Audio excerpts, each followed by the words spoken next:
I just want to preface a few things about me, because I'm usually smarter than the actions I took within this progression of events. I'm a female van lifer who has been to Colorado more times than I can count. I've been to this specific campground more times than I can count, and stayed in this specific lot more times than I can count. Each detail I've said has its part to play in my rationale.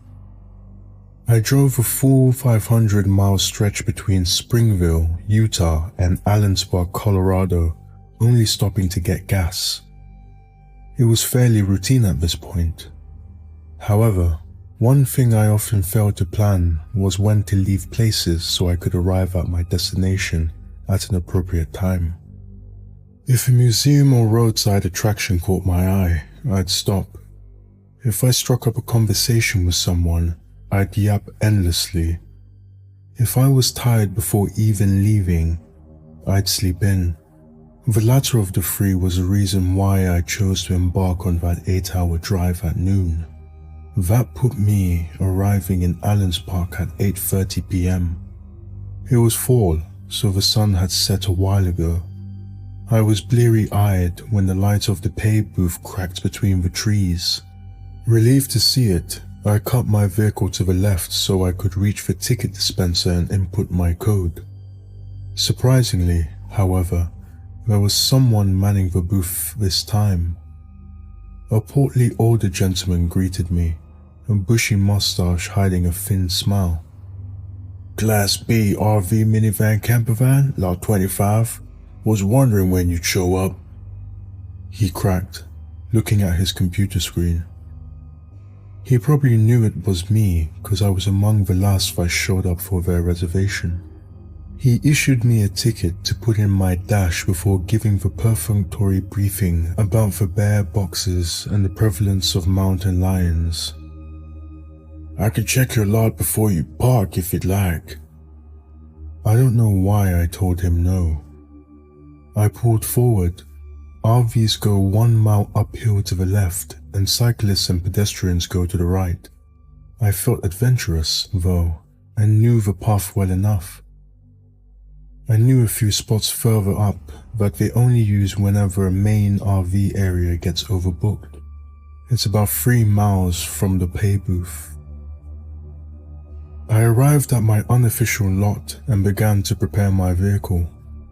If I had arrived during the day and opted for the main lot, my ritual would have been to set up my outdoor camera, see who was in the other lots around me, and overall check my surroundings before plugging in my NoCo boost in case my solar batteries were in over discharge.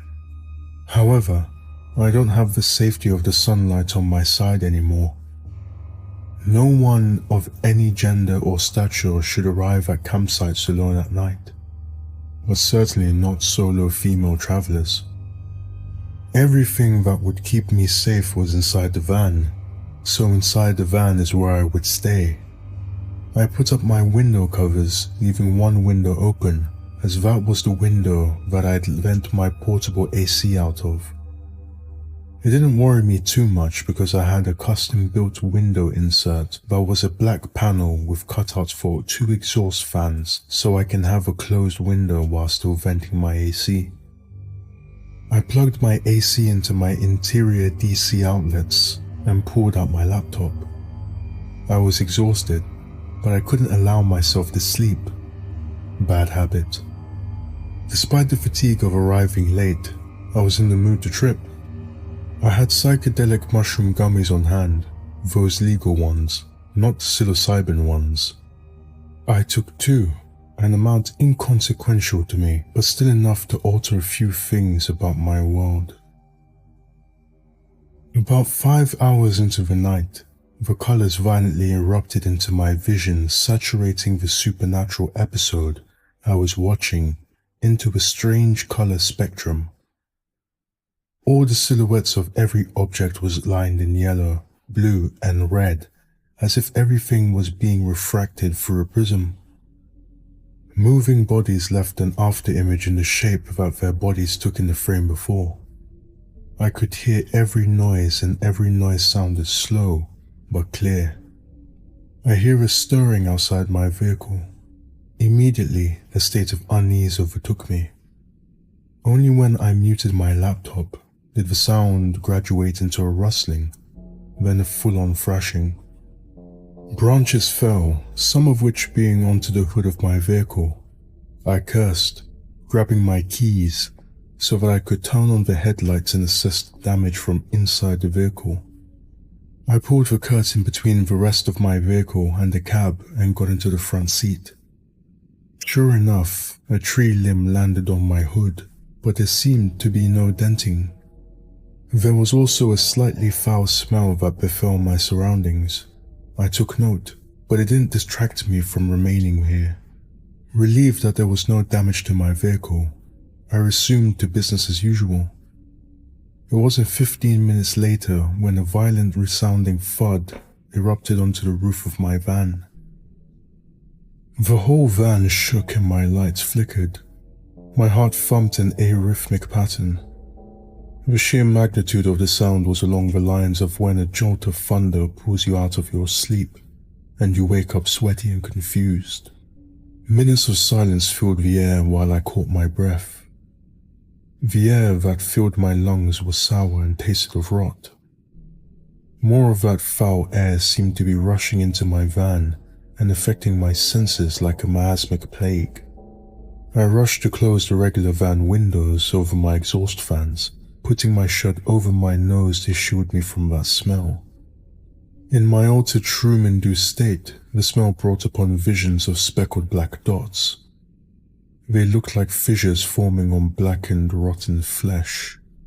Through the curtain separating the front of my vehicle from the back, I could see faintly the silhouette of a vulture pulling at an indistinguishable pile of viscera.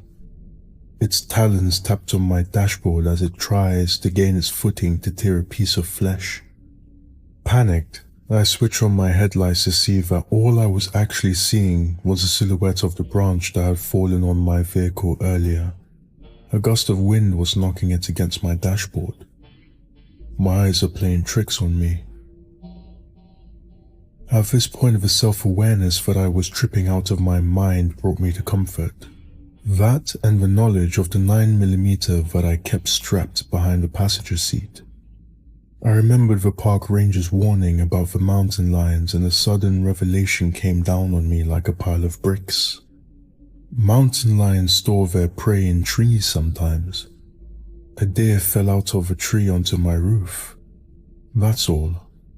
The thought sickened me, not only because there was a mountain lion near, but because there was a rotting thing over me right now. I turn on my interior lights. My roof is sagging from the force the deer exerted when it fell on my roof. My hands shaking and my eyes full of fear. I contact the park service, hoping desperately that they have 24/7 rangers. A familiar voice picked up the phone. It's the attendee that let me in earlier.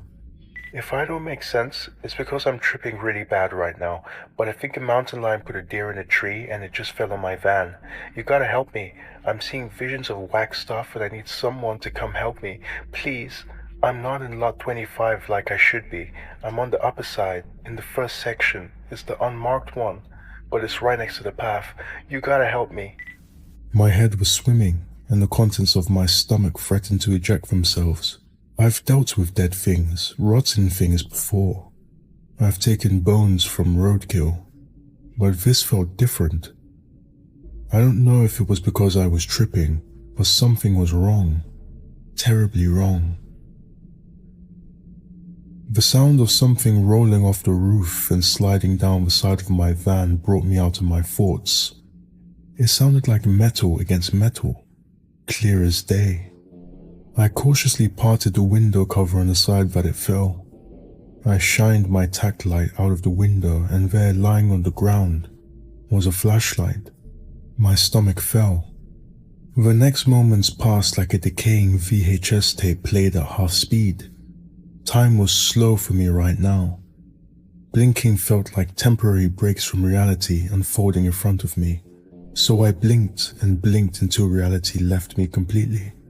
Terrified shrieks of horror jolted me out of my anxiety-induced semi-conscious stupor, followed by the unmistakable sound of retching. I moved my window covers aside to see the ranger and his partner 20 feet away from my vehicle, staring at the space above me. One sprinted towards my vehicle and attempted to throw open the door. "God, please open the door!" He half whined, half screamed, half cursed as he yanked at the handle repeatedly. I unlocked the door, the ranger throwing it open and practically yanking me out. I attempted to look back, but he tore me away before I could fulfill my attempt and loaded me into his vehicle. His partner, who had refused to come any closer, got into the passenger side. His face was pallid and terror-stricken. I swallowed.